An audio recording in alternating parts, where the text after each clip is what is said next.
저는 오늘 이 본문의 말씀을 가지고요, 버려진 자리에서 시작되는 은혜, 버려진 자리에서 시작된 은혜에 대해서 함께 하나님의 말씀을 나누기 원합니다. 우리 인생 가운데는요, 누구에게나 버려진 것 같은 외로움과 고독의 순간이 찾아옵니다.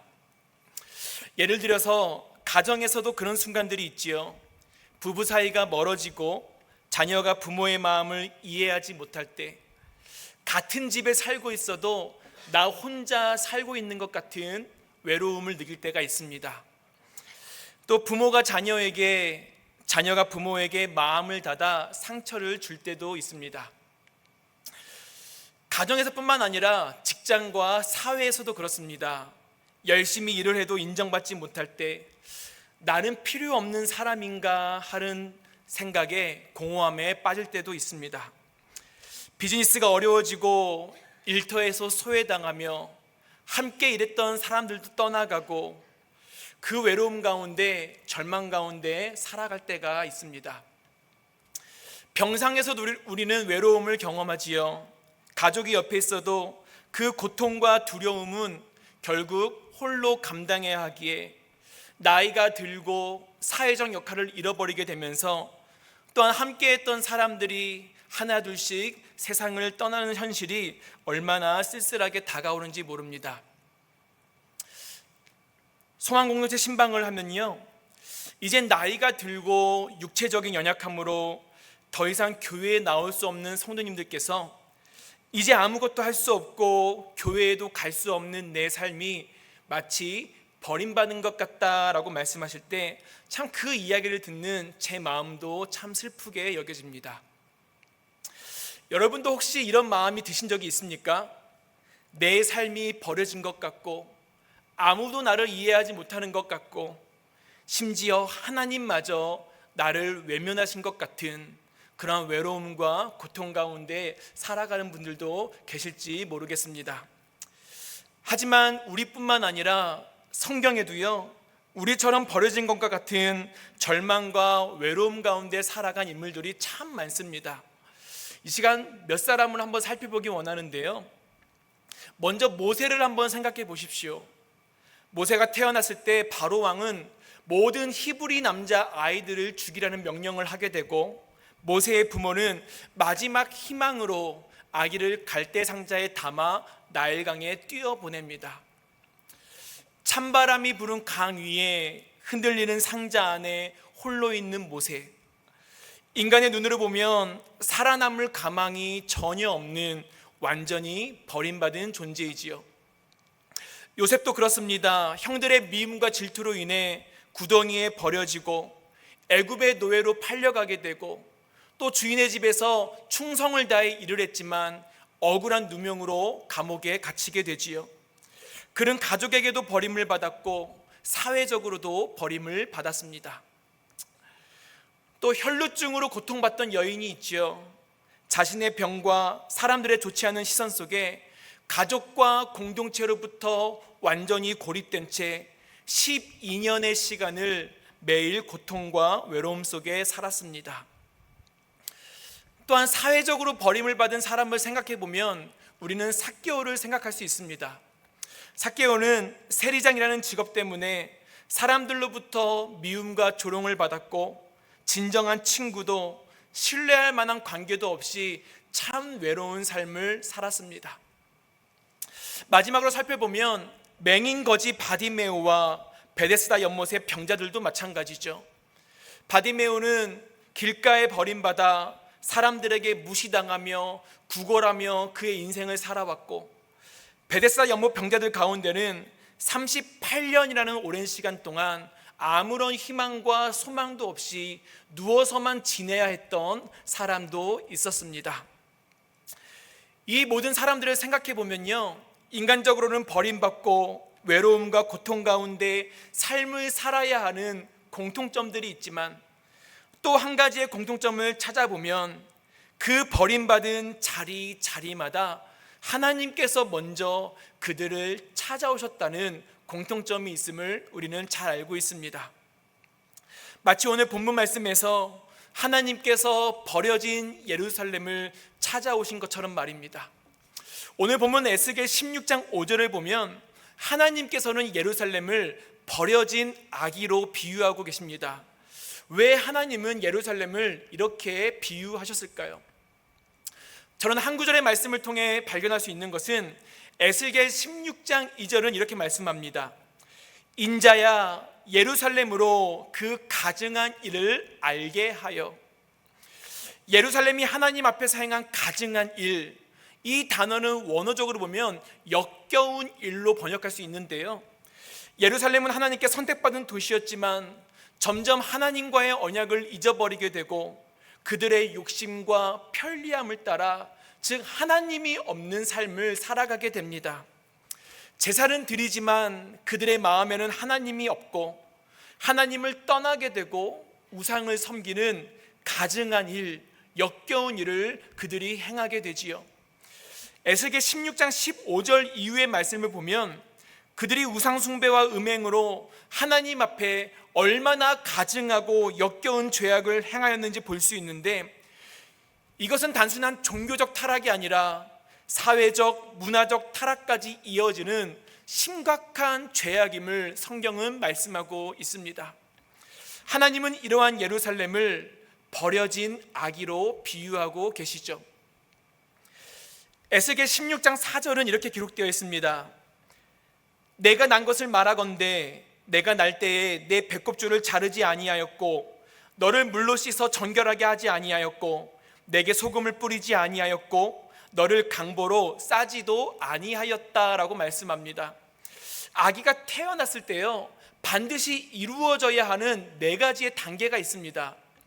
배꼽줄을 잘라주고 물로 씻어 정결케 하고 아기의 피부를 보호하기 위해 소금을 뿌려줘야 하고 따뜻함과 평안함을 주기 위해 포대기에 싸주는 일이었는데, 오늘 말씀을 보면 예루살렘은 그러한 돌봄을 전혀 받지 못한 채 완전히 버려진 모습으로 성경에 기록되고 있습니다. 더욱 안타까운 것은요, 5절에서 이렇게 말씀합니다.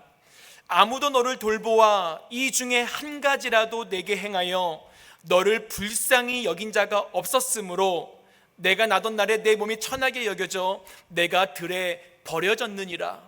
이 말씀에서 우리가 볼 수 있는 것은요, 너를 불쌍히 여긴 자가 없었다는 것입니다. 너를 불쌍히 여긴 자가 없었다.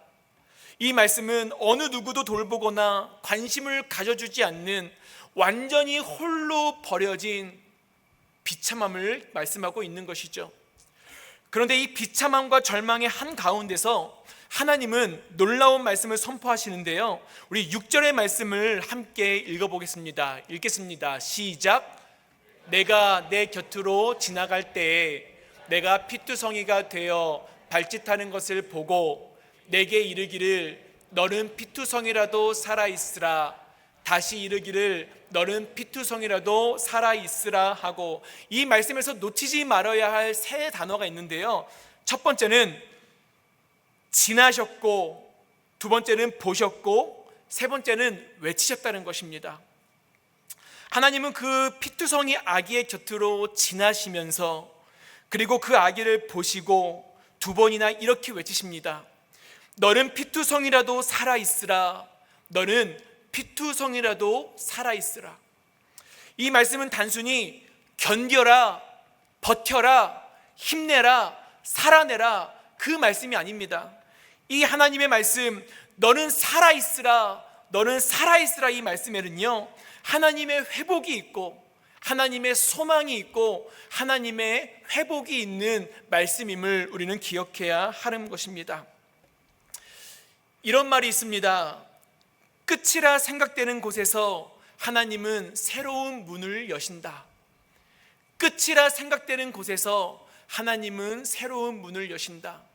바로 이 길가에 비참하게 절망스럽게 버려진 아기, 이 버려진 아기, 끝이라고 생각되는 곳이지만 하나님은 그곳을 지나시고 보시고 외치시는, 그때 하나님은 새로운 문을 여시는 은혜를 펼쳐 가시는 것이죠. 우리가 인간적으로 끝이라 생각하는 그 자리, 더 이상 희망이 없다고 느끼는 그 자리가 바로 하나님의 은혜의 시작점이 되는 것입니다. 그래서 저는 오늘 본문 말씀을 가지고 말씀 제목을 버려진 자리에서 시작된 은혜라고 정하게 되었습니다. 주 안에서 사랑하는 성도 여러분, 오늘 하나님의 이 메시지는 버려진 예루살렘에게만 향한 것이 아니라 우리 모두의 삶도 크게 다르지 않을 것입니다. 가정에서 고독하고 소외되었다 느낄 때도 있고, 직장에서 무시당하거나 인정받지 못한 상처도 있고, 또한 병상에서 외롭게 혼자 아픔을 감당해야 하는 눈물의 시간도 있습니다. 또한 경제적인 어려움과 신분의 어려움도, 그리고 사회적인 역할을 잃어버린 외로움 속에서 버려진 예루살렘처럼 피투성이가 되어 정말 매일매일 힘겹게 살아가는 우리의 모습이 있기도 하지요. 내 삶이 버려진 것 같고, 나를 아무도 이해하지 못하는 것 같고, 하나님마저 나를 외면하신 것은 아닐까 하는 슬픔과 절망이 우리의 삶에 찾아오기도 하지만, 오늘 에스겔 말씀을 통해서 우리가 반드시 붙잡아야 할 말씀은, 끝이라 생각되는 그곳에도 하나님은 우리와 함께 하시고 우리를 보시고 우리를 향하여 이렇게 외치십니다. 피투성이라도 살아있으라. 피투성이라도 살아있으라. 에베소서 2장 11절과 12절은 우리의 과거에 대해서 이렇게 기록합니다. 그러므로 생각하라. 너희는 그때의 육체로는 이방인이요 손으로 육체 행한 할례를 받은 무리라 칭하는 자들로부터 할례를 받지 않은 무리라 칭함을 받은 자들이라. 그때 너희는 그리스도 밖에 있었고 이스라엘 나라 밖의 사람이라. 약속의 언약들에 대하여는 외인이요 세상에서 소망이 없고 하나님도 없는 자였다라고 성경은 말씀하고 있습니다. 바울은 우리가 그리스도를 모르던 시절을 기록하면서 너희는 하나님의 구원과는 아무런 관계도 없는 이방인이며 그리스도 밖에 있었고 세상에 소망도 없는 하나님도 없는 자들이었다라고 말씀하고 있습니다. 이 모습이 바로 저와 여러분의 과거의 모습이죠. 하나님이 없을 때, 예수 그리스도를 믿기 전에 하나님이 없는 인생을 살아갈 때 우리가 얼마나 비참하고 처참하게 버림받은 모습으로 살아갔는지 바울은 기억하라고 말씀하고 있는 것입니다. 왜 기억해야 할까요? 이것을 기억해야 지금 우리가 하나님의 긍휼로 인하여 하나님의 은혜 가운데 살아가고 있음을, 예수 그리스도 안에 살아가고 있음을, 오직 주님의 은혜로만 우리가 형통한 삶을 살아가고 있음을 우리가 기뻐할 수 있고 감사할 수 있기 때문입니다. 우리는 버림받은 피투성이었으나 소망도 없고 하나님도 없는 자였으나 에베소서 2장 13절은 이어서 이렇게 말씀합니다. 이제는 전에 멀리 있던 너희가 그리스도 예수 안에서 그리스도의 피로 가까워졌다라고 성경은 말씀하고 있습니다. 이제는 예수 그리스도로 인해 구원받은 자로, 은혜를 입은 자로, 하나님과 함께하는 자로 우리는 살아가고 있음을, 오늘 우리의 모습을 말씀하고 있는 것이죠. 오늘 말씀을 통하여 깨닫는 중요한 메시지가 있습니다. 그것은 지금 우리가 누리는 하나님의 은혜를 잃어버리지 않기 위해서 우리의 비참했던 과거, 버림받았던 과거를 우리는 반드시 기억하며 살아가야 한다는 것이죠. 그 기억은 단순한 과거의 아픔, 과거에 내가 얼마나 그 일로 인하여 힘들고 외롭고 슬프고 우울했는지를 기억하는 것이 아니라 그 아픔 속에서 나의 아픔 가운데 지나시고 나를 보고 계시고 나에게 은혜를 선포하셨던 그 은혜와 사랑을 기억하라는 메시지가 담겨 있는 것입니다. 결국 그 과거의 기억이 오늘 하나님의 은혜를 잊지 않게 하는 도구가 되는 것이고, 또한 내일 하나님의 소망을 바라보게 하는 도구이기 때문인 것이죠. 그 과거의 은혜를 기억함으로 말미암아 우리는 오늘도 은혜로 살아가는 것이고 내일도 그 은혜에 대한 소망으로 살아갈 수 있는 것입니다. 예루살렘이 무너진 이유가 무엇일까요? 예루살렘이 하나님 앞에서 가증하고 역겹게 우상을 숭배하고 음란을 행하였던 것은 그들이 과거의 기억을 잊어버렸기 때문입니다. 에스겔 16장 22절에 이렇게 말씀합니다. 내가 어렸을 때에 벌거벗은 몸이었으며 피투성이가 되어서 발짓하던 것을 기억하지 아니하고 내가 모든 가증한 일과 음란을 행하였다라고 말씀합니다. 내가 피투성이의 모습으로 버려졌던 그 비참하고 절망스럽고 참 눈물의 시간을 기억하지 못하고 그 은혜를 기억하지 못하니 지금 가증한 일과 음란을 행하는 예루살렘의 모습이 기록되어 있는 것이죠. 그래서 우리가 성경을 읽다 보면 성경에서 계속하여 강조하는 말씀이 있습니다. 그것은 바로 하나님의 은혜를 기억하라는 것이고, 과거에 우리 삶에 인도하셨던 하나님의 은혜, 하나님께서 과거에 우리의 삶을 어떻게 인도하셨는지, 어떻게 함께 하셨는지, 어떻게 은혜를 베푸셨는지 잊지 말라고 반복하여 말씀하고 계시죠. 신명기 5장 15절을 보면 너는 기억하라. 내가 애굽 땅에서 종이 되었더니 내 하나님 여호와가 강한 손과 편팔로 거기서 너를 인도하여 내었다라고 말씀하고 있고요. 신명기 8장 2절은 내 하나님 여호와께서 이 40년 동안에 내게 광야길을 걷게 하신 것을 기억하라. 신명기 24장 22절에서는 너는 애굽 땅에서 종 되었던 것을 기억하라. 또 신명기 8장 14절은 내 마음이 교만하여 내 하나님 여호와를 잊어버릴까 염려하노라. 여호와는 너를 애굽 땅 종 되었던 집에서 너를 이끌어내셨다 말씀하고 있습니다. 그러나 우리는 광야에서의 시간만 기억하지요. 힘들었던 시간, 아픔의 시간, 버림받았던 시간만을 기억하다 보니 우리는 그 광야의 시간 가운데 하나님께서 어떻게 걷게 하시고 어떻게 그 길을 지나게 하셨는지를 우리는 기억하려 하지 않습니다. 그러다 보니 오늘 은혜로 살아간다 하여도 때로는 우리의 삶 가운데 어려움이 찾아오고 때로는 상황과 환경으로 인하여 우리가 믿음이 흔들릴 때마다 하나님을 찾지 못하는, 하나님을 원망하는 그런 연약한 모습이 우리 가운데 있음을 발견하게 됩니다. 왜 성경은 기억하라고, 잊지 말라고 반복하여 말씀하고 있을까요? 신명기 8장 16절 마지막은 이렇게 말씀합니다. 마침내 내게 복을 주려 하심이라. 기억하라고, 잊지 말라고 계속하여 반복하여 말씀하신 것은 하나님은 마침내 그때에 저와 여러분이 하나님이 주시는 은혜와 복을 누리기 원하시는 하나님의 사랑의 마음이 담겨 있다는 것을 우리는 기억해야 하는 것입니다. 위대한 설교가로 불리는 찰스 스펄전 목사님이 이런 말을 했습니다. 내가 죄인이었다는 사실을 잊는 순간 은혜에 대한 감격도 식어버린다. 다시 한번 읽어보겠습니다. 내가 죄인이었다는 사실을 잊는 순간 은혜에 대한 감격도 식어버린다. 이 말씀을 반대로 생각하면요, 내가 죄인이었다는 사실을 늘 기억하는 순간, 나의 과거의 삶을 늘 기억하는 순간, 나의 과거에 하나님께서 나를 어떻게 인도하시고 어떠한 은혜를 주셨는지 기억하는 순간 은혜에 대한 감격이 더 커진다라고 우리는 볼 수 있습니다.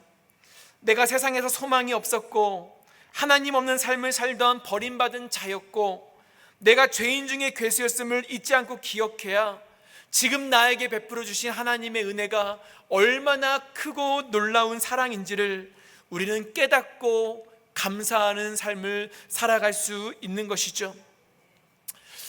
우리의 삶의 날마다 이 고백이 있어야, 은혜에 대한 감격, 구원에 대한 기쁨이 있어야 우리는 세상에서 가증하고 역겨운 유혹과 시험들을 이기고 하나님 앞에서 거룩과 성숙으로 온전한 그리스도인으로 구원받은 백성다운 삶을 살아갈 수 있음을 우리는 기억해야 하는 것입니다.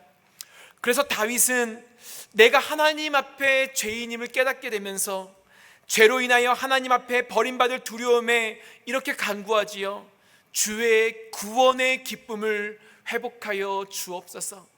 그 구원의 기쁨을 회복하는 것이, 그 구원의 감격을 회복하는 것이, 그 은혜를 회복하는 것이 오늘 하나님과 함께 살아가는, 하나님의 은혜 간에 살아가는, 하나님의 은혜의 감격을 누리는 삶임을 우리는 깨달을 수 있는 것입니다.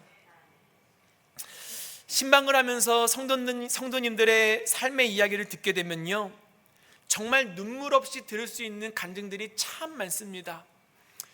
교회에서 볼 때는 이분에게 이러한 과거가 있었을까?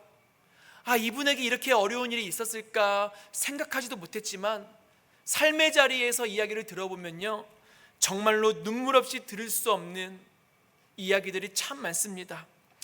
그런데 성도님들 서로가 경험하였던 절망과 아픔과 외로움의 상황들은 각각 다르지만 이야기를 듣고 이야기를 마무리하다 보면요, 모두에게서 느낄 수 있는 공통점이 두 가지가 있습니다. 첫 번째 공통점은 그 과거에 버림받은 것 같은 또 시간이 있었기에 오늘의 은혜가 있었다는 것입니다. 그 과거의 시간에는 왜 하나님께서 나의 삶 가운데 이러한 어려움을 주시고 이러한 아픔을 주시고 이러한 시험을 주시고 도저히 이해할 수 없는 시간들이었지만 지나고 보니 그 시간들을 통해서 오늘의 은혜가 있다고 고백을 합니다. 또 하나의 공통점은요, 그 시간은 평생 누구에게도 말하고 싶지 않았던 부끄러움과 상처, 수치였지만 그 시간이 하나님의 은혜인 것을 깨닫고 나니 그 시간들이 더 이상 부끄러움이 아니라 상처가 아니라 수치가 아니라 그 과거의 시간을 통하여 하나님의 은혜를 나타내는 은혜의 통로가 되었다는 공통점이 있습니다. 오늘 이 가운데도 여러분의 과거의 시간을 통하여 오늘의 은혜가 있고 그 과거의 시간을 통하여 부끄러운 시간들이 이제는 하나님의 은혜를 흘려보내는 축복의 통로임을 경험하는 성도님들도 분명히 계실 거라고 생각됩니다. 저에게도 결코 잊을 수 없는 기억이 있습니다. 저는 지금도 잘 모르겠습니다. 제가 군대에 있을 때 선임들이 왜 그렇게 저를 미워했는지, 왜 그렇게 저를 싫어했는지 저는 지금도 이해할 수는 없습니다. 왜 그렇게 깊은 웅덩이에 저를 밀어 넣었는지, 참 정신병원에 갇혀 지냈던 그 시간들, 어느 누구도 다가와 저의 손을 잡아주거나 따뜻한 말을 전해주지 않았던 그 외로움의 시간들, 참 그때는 하나님마저도 나를 잊으셨구나 하는 생각에 정말 죽지 않으면 끝나지 않을 것 같은 그 버림받았던 시간을 저는 잊을 수가 없습니다. 세상에도 소망이 없고 하나님마저도 없다고 부인하며 영적으로 단절되고 버림받았던 그 시간이 왜 나에게 찾아왔는지 도저히 이해할 수 없었지만 시간이 지나고 나면서 그 시간은 반드시 저에게 필요한 시간이었습니다. 왜냐하면 그 일을 통해서 하나님께서 정말 저의 인생 가운데 정말 상상할 수 없는 놀라운 일을 행하셨기 때문입니다. 어떤 일이었을까요? 궁금하시죠? 그 행하신 일은 다음 설교 때 말씀을 드리겠습니다.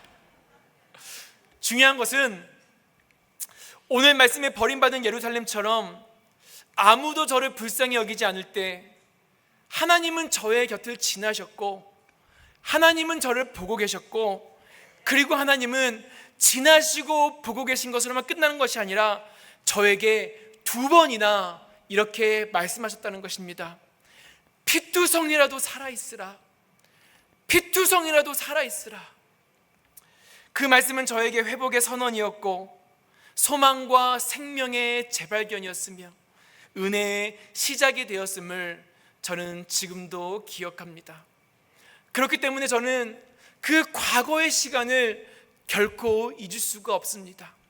힘들었던 시간, 눈물의 시간, 하나님을 떠났던 시간을 기억하는 것이 아니라 그 가운데서도 나와 함께 하시고 나를 보고 계시고 나에게 살아나라 살아나라 말씀하셨던 그 하나님의 은혜가 너무나 크고 놀랍기에 저는 그 과거의 시간을 지금도 기억하며 살아가고 있고, 지금도 저의 삶 가운데는 때로는 어려움이 있고 아픔이 있고 눈물이 있고 도저히 이해할 수 없는 시간들이 찾아오기도 하지만 그 과거의 시간을 생각하면 저는 이겨낼 수 있고 승리할 수 있고 믿음으로 살아갈 수 있는 은혜가 저에게 있음을 보게 됩니다.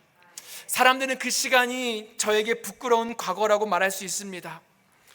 저 역시도 비참했던 저의 과거를 누구에게도 말할 수 없지만 구원의 기쁨과 구원의 감격을 회복하고 나니 다시 살리신 하나님의 은혜를 기억하게 되면서 하나님이 나의 치료자가 되셨음을, 내 평생에 죽지 않으면 끝나지 않을 것 같은, 영원히 멈추지 않을 것 같은 나의 슬픔과 고통의 눈물을 하나님께서 멈추게 하셨음을, 과거 부끄러운 삶을 오늘 복음을 위한 삶으로 역전시켜 주신 하나님의 은혜가 저의 삶 가운데 있음을 저는 고백하게 됩니다.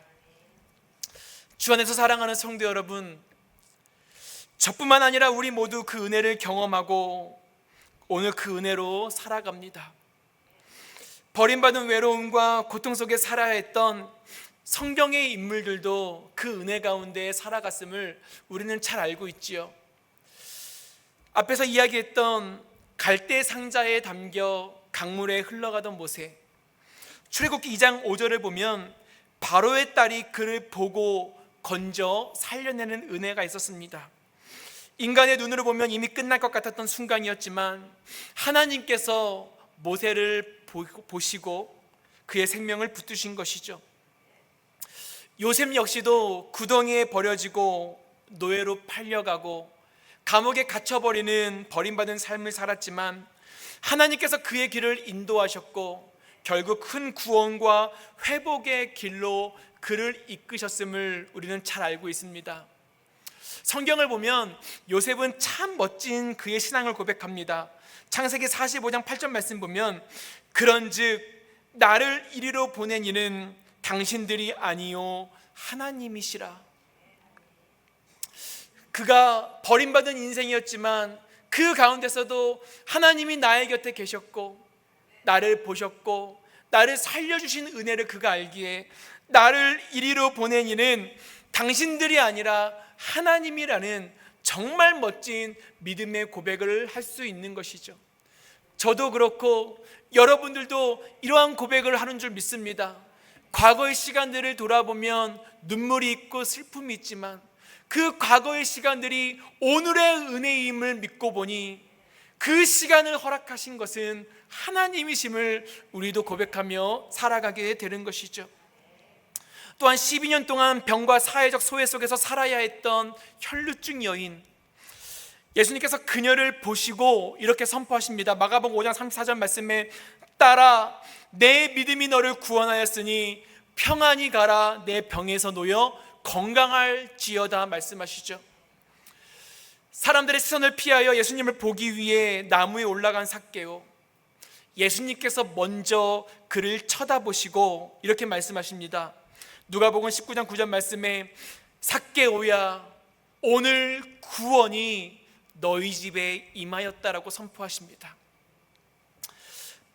베데스다 연못에서 38년간 병을 앓으며 누워있던 사람에게도, 맹인 거지 바디메오에게도 예수님의 눈길과 말씀은 삶을 바꾸는 은혜였습니다. 일어나 내 자리를 들고 걸어가라 내 믿음이 너를 구원하였다. 이 말씀에 그들은 일어나 걷게 되고 눈을 뜨게 되고 과거 버림받은 삶의 자리에서 이제는 예수님을 따르는 삶의 자리로 회복되었음을 우리는 잘 알고 있습니다. 하나님은 모세에게도 요셉에게도 삭개오에게도 혈루증 여인에게도 바디메오에게도 동일하게 선포하신 말씀은 피투성이어도 반드시 살아나라, 피투성이라도 반드시 살아나라, 이 믿음의 선포였던 것이죠. 사랑하는 성도 여러분, 오늘 하나님의 은혜를 구하는 저와 여러분에게도 하나님 이렇게 말씀하십니다. 피투성이어도 반드시 살아있으라, 피투성이라도 반드시 살아있으라.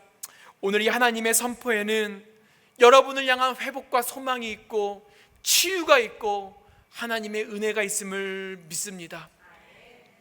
사랑하는 성도 여러분, 삶의 깊은 아픔과 외로움, 절망의 순간에도 하나님께서는 그 버려진 자리가 하나님의 은혜를 시작하는 자리라고 말씀합니다. 우리의 삶 가운데 가정의 아픔과 자녀의 문제, 건강의 무너짐, 또 경제적인 어려움과 신분의 문제를 바라보면 내 인생은 끝난 것 같고 소망이 없는 것 같고 버려진 것 같고 하나님도 없는 것 같은 눈물의 시간 속에서 날은 이제 끝났다, 나는 더 이상 소망이 없다, 이러한 생각에 우리가 마음이 무너질 때가 있습니다. 누군가에게는 오늘 이 밤 기도의 자리가 피투성이가 되어 살기 위해 발버둥치는 자리일 수도 있는 것이죠. 한 주간 세상 가운데서 믿음으로 살아보려고 했지만, 한 주간도 세상 가운데 은혜를 붙들고 살아가려고 했지만 부족하고 연약하기에 하나님 앞에서 가증하고 역겨운 죄악을 행하고 하나님이 없는 삶을 살아가고 하나님을 외면하는 삶을 살아가고 여전히 세상에 속하여 정말로 버려진 예루살렘처럼 피투성이가 되어 버려진 모습으로 오늘 하나님의 은혜를 구하며 이 기도의 자리에 나온 성도님도 계실 거라고 생각이 됩니다. 오늘 그 기도의 자리마다 하나님 함께 하시는 줄 믿습니다. 그리고 하나님 저와 여러분을 보고 계심을 믿습니다. 그리고 주님께서 이렇게 말씀하십니다. 너는 피투성이라도 살아있으라. 너는 피투성이라도 반드시 살아있으라. 우리가 잊지 않고 기억해야 할 분명한 사실은요, 사람들은 나를 버려도, 환경은 나를 짓눌러도, 심지어 내가 스스로 나를 포기하고 싶을지라도 하나님은 저와 여러분을 결코 포기하지 않으시는 사랑의 하나님이심을 우리는 믿습니다. 우리가 찬양으로 고백했던 것처럼 세상 소망 다 사라져가도 주의 사랑은 끝이 없으니, 살아가는 이 모든 순간이 무엇이라고요? 주 은혜임을 나는 아내가 아니라 나는 믿네. 우리는 오늘도 그 믿음으로 살아가는 줄 믿습니다. 오늘 밤 저에게도 이 은혜가 필요하고요, 또한 여러분에게도 이 은혜가 필요합니다. 저는 오늘 이 밤에 간절히 소망하기는, 오늘 간절함으로, 오늘 정말로 눈물로 맹인 바디메오가 그토록 외쳤던 나를 불쌍히 여기소서 이 외침 가운데 하나님, 너는 피투성이라도 살아있으라, 너는 피투성이라도 살아있으라, 이 말씀이 오늘 저와 여러분에게 선포되기를 간절히 소망합니다. 그리고 이 말씀이 우리를 다시 살리고 우리 가정을 회복시키고 우리의 영혼을 새롭게 하실 줄 믿습니다. 기억하십시오. 버려진 그 자리에서, 오늘 이 기도의 자리에서 하나님의 은혜는 시작됩니다. 저는 말씀의 결론을 이렇게 하기 원하는데요, 말씀을 준비하면서 계속하여 불렀던 찬양이 있습니다. 찬양을 부를 때마다 지금까지의 삶을 돌아보고, 지나온 이민자의 삶을 돌아보고, 또 오늘 저의 삶을 생각해 보니까요, 버림받은 곳에서 나를 살리신 그 하나님의 은혜가 얼마나 크고 감사한지, 당연한 줄 알고 살았던 그 은혜가, 당연한 줄 알았던 그 삶이 당연한 것이 아니라 하나님의 은혜였다고 생각하니 참 많은 눈물을 흘리며 말씀을 묵상하게 되었습니다. 찬양을 부르는데 하나님께서 계속해서 저에게 이렇게 말씀하세요. 종은아, 너는 피투성이라도 살아있으라. 너는 피투성이라도 살아있으라. 하나님이 어떻게 나를 인도하셨는지, 하나님께서 어떻게 나를 살리셨는지, 하나님께서 어떻게 나와 함께 하셨는지 기억해 보니까요, 모든 과거의 기억에 대한 제 결론은 오직 하나입니다. 그것이 무엇이냐면 모든 것이 다 하나님의 은혜입니다 라는 고백뿐입니다. 그때 하나님께서 저에게 주신 말씀이 있어요.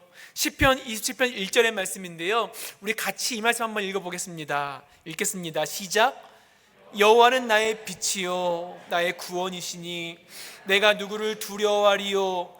여호와는 내 생명의 능력이시니 내가 누구를 무서워하리요. 내가 오늘도 그 은혜로 살아가고 그 구원의 기쁨으로 살아가고 내일 나의 인생 가운데 어떠한 아픔과 상처와 버림받는 순간이 찾아올지 모르지만 여호와가 나의 빛이 되시고 나의 구원이 되시니 나는 그 무엇도 두려워지지 않다는 고백, 여호와가 내 생명의 능력이 되시니 나는 그 무엇도 그 누구도 무섭지 않다는 고백, 이 고백을 생각하니 모든 것은 다 하나님의 은혜입니다라는 고백을 하게 됩니다. 저는 이 찬양을 함께 부르고 기도하기 원하는데요, 저는 이 찬양의 고백이 저의 고백뿐만 아니라 여러분의 삶의 고백이며 믿음의 고백이 되기를 간절히 소망합니다.